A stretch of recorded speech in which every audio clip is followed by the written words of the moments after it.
Welcome to plot cap Hindi. इस movie के अंदर एक महिला का बेटा अनजाने में उसके सामने मारा जाता है। महिला अपने बेटे की मौत का दोषी खुद को समझती है। डोंट मूव मूवी के स्टार्ट में एरिस नामी औरत अपने हस्बैंड को बताए बगैर घर से चाकू लेकर गाड़ी पर बैठकर जंगल की तरफ निकल पड़ती है। जंगल में पहुंचकर एरिस पैदल चलते हुए नदी और जंगल को पार करके ऊंची पहाड़ी पर पहुंच जाती है जहां उसके बेटे की डेथ हुई थी। अपने बेटे की फोटो के सामने उसका खिलौना रख देती है। फिर एरिस पहाड़ी से जंप लगाकर खुदकुशी करने वाली थी कि उसी वक्त रिचर्ड नामी आदमी वहां आकर एरिस से कहता है, मैं तुम्हें खुदकुशी करने से मना नहीं करूंगा, लेकिन 5 मिनट मेरी बात सुन लो। रिचर्ड ने एरिस को बताया, बचपन से मुझे गाड़ियों का बहुत शौक था। एक दिन मैं अपनी फेवरेट गाड़ी में अपनी गर्लफ्रेंड के साथ जा रहा था। हमारी गाड़ी का एक्सीडेंट होने के कारण मेरी गर्लफ्रेंड की डेथ हो गई। काफी अरसा मैंने अपनी गर्लफ्रेंड की डेथ के सदमे में गुजारी। आखिरकार मैं संभल गया। फिर एरिस ने रिचर्ड को बताया, मैं अपने हस्बैंड और बेटे के साथ जंगल में एंजॉय करने आई थी। मेरा बेटा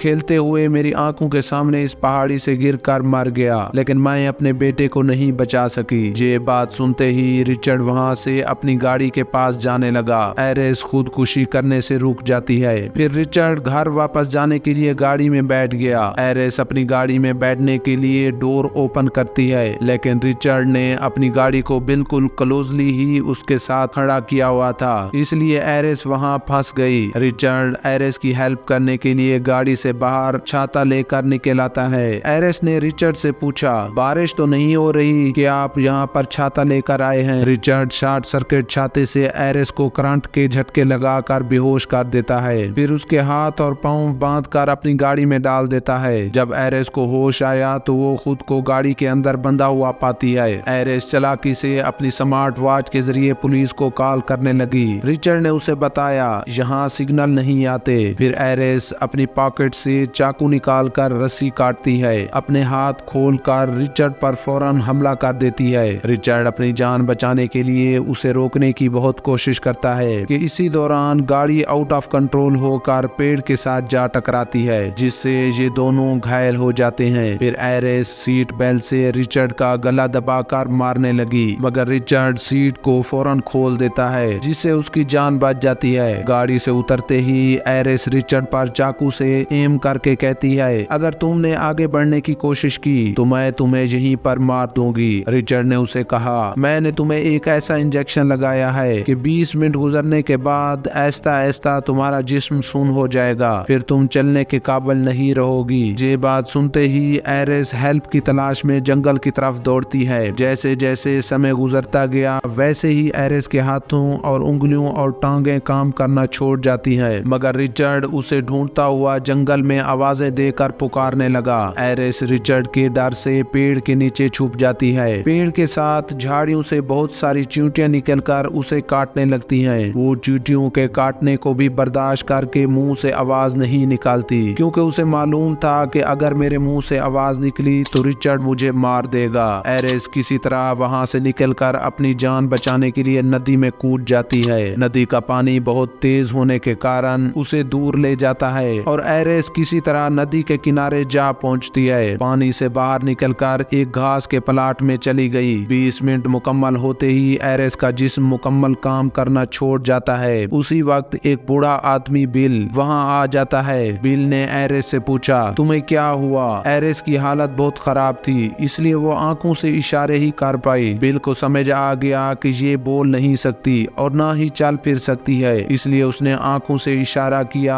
बिल का घर करीब ही था। बिल फौरन एक ट्राली लेकर एरिस को ट्राली पर बिठाकर अपने घर ले जाता है। थोड़ी देर बाद बिल के घर का डोर नॉक हुआ। एरिस को मालूम था कि रिचर्ड ही होगा। एरिस बिल को अपने आंखों के इशारे से समझाती है कि डोर मत खोलना वरना रिचर्ड मुझे मार देगा। बिल ने एरिस को घर में छुपाकर डोर खोल देता है। वाकई में बाहर रिचर्ड ही था। रिचर्ड ने बिल से कहा, मेरी गाड़ी का एक्सीडेंट हो गया है और मेरी वाइफ भी मेरे साथ थी, लेकिन अचानक वो कहीं गायब हो गई। बिल उसे 2 मिनट वेट करने का कहकर घर के अंदर वापस आकर पुलिस को कॉल करने लगता है, लेकिन जैसे ही वो पीछे मुड़कर देखता है तो रिचर्ड उसके पास ही खड़ा होता है। बिल ने रिचर्ड को घर से बाहर जाने का कहा, लेकिन रिचर्ड रोते हुए कहता है, मेरी वाइफ मेंटली तौर पर ठीक नहीं है और मेरा मोबाइल भी गुम हो चुका है, प्लीज आप मेरी हेल्प कर दे। फिर वो दोनों काफी देर तक एक दूसरे से बातें करते हैं। रिचर्ड उसे अपने बातों में घुमा फिरा कर यकीन दिलाता है कि जो कुछ उसने बताया वो सब सच है। इसी दौरान रिचर्ड का मोबाइल वाइब्रेट होने लगता है। फौरन बिल उसे कहता है, तुम्हारा तो मोबाइल गुम हो गया था, तो फिर ये मोबाइल कहाँ से आया? रिचर्ड ने बिल से कहा, अगर तुम मुझे इस औरत के बारे में नहीं बताओगे तो मैं तुम्हें भी मार दूंगा।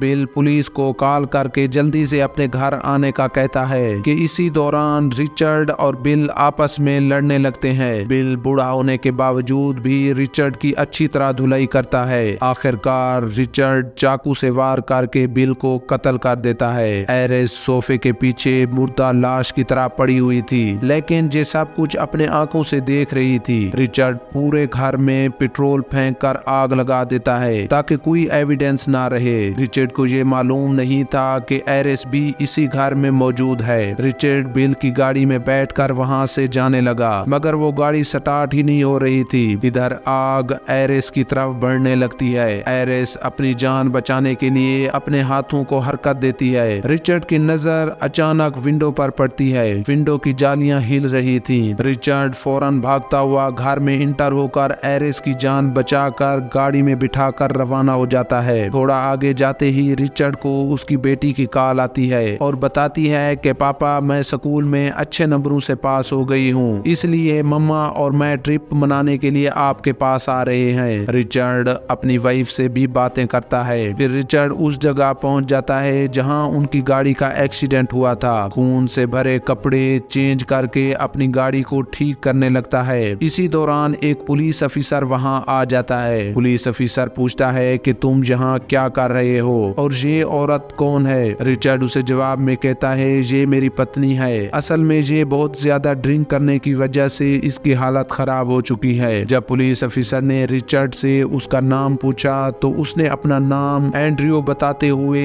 आईडी कार्ड दिखाया। इधर एरिस का हाथ काम करने लगता है और एरिस गाड़ी का शीशा नीचे करते हुए पुलिस ऑफिसर को अपने पास बुलाती है। पुलिस ऑफिसर फौरन समझ जाता है कि दाल में कुछ काला है, इसलिए पुलिस ऑफिसर अपनी गन निकालने लगा। इससे पहले कि वो रिचर्ड को शूट करता, रिचर्ड लोहे के बेल्ट से पुलिस ऑफिसर पर अटैक करके उसे मार देता है। फिर पुलिस ऑफिसर की डेड बॉडी को उसकी गाड़ी में रख कर जला देता है। रिचर्ड एरिस के साथ गाड़ी से रवाना हुआ। रास्ते में एरिस चालाकी से वो इंजेक्शन चुरा लेती है जो रिचर्ड ने उसे लगाया था। रिचर्ड एरिस को नदी के किनारे ले गया। एरिस मौका देखकर रिचर्ड को इंजेक्शन लगाने लगी, मगर उसका अंगूठा काम ही नहीं करता। फिर रिचर्ड एरिस को नाव में बिठाकर नदी के बीच गहरे पानी में ले जाता है। एरिस को रिचर्ड की बैक साइड पर बेल्ट में एक चाकू और गन नजर आती है। जैसे ही रिचर्ड एरिस के पास आया तो एरिस फौरन चाकू निकाल कर उसके गर्दन पर वार कर देती है। रिचर्ड गन से एरिस को शूट करने वाला था कि उसी वक्त वो नाव को हिलाने लगी, जिसके कारण रिचर्ड पानी में जा गिरता है। एरिस ने रिचर्ड की गन उठा ली। जैसे ही रिचर्ड दोबारा नाव में वापस आने लगा तो एरिस गन से अंधाधुंध फायरिंग करने लगती है। रिचर्ड को गोली लगते ही फिर से पानी में गिर जाता है। एरिस ने समझा अब मेरी जान बच गई है, मगर फायरिंग के दौरान नाव पर बहुत सारे सुराख हो जाने के कारण नदी का पानी नाव में दाखिल होने लगता है। नाव में पानी भर जाने के कारण एरिस नदी के अंदर चली जाती है और जो इंजेक्शन रिचर्ड ने उसे लगाया था अब उसका असर भी खत्म हो चुका था। एरिस का सारा जिस्म फिर से काम करने लगता है और पहले की तरह वो नॉर्मल हो जाती है। एरिस पानी में तैरकर नदी के किनारे जा पहुंचती है।